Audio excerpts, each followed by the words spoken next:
ఓం నమో వెంకటేశాయ. ముందు మనం చెప్పుకున్నాం సుప్రభాతం 4 భాగాలని.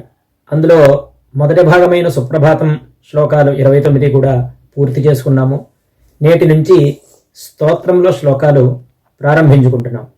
అందులో మొట్టమొదటి శ్లోకం కమలాకుచూచుక కుంకుమతో నిజతారుణితాతుల నీలతనో కమలాయతలోచనలోకపతే విజయీ భవ వెంకటశైలపతే. అమ్మవారి యొక్క కుంకుమ స్వామివారికి అంటి ఎర్రనైన ఓ నీలదేహం కలవాడా. అమ్మవారి యొక్క కుంకుమ రంగు స్వామివారికి అంటిందిట. ఆయన హృదయం ఎర్రగా కనపడుతుంది. ఆయన సహజంగా ఉన్నది నీలదేహ వర్ణం. అలాగే ఆయన యొక్క కన్నులు కమలదళం వలె విశాలంగా ఉంటాయిట. అలాంటి కన్నులు గలవాడా, లోకాలన్నిటికీ ప్రభువైనవాడా, ఓ శేషశైలపతి, నీకు జయము జయం, స్వస్తి.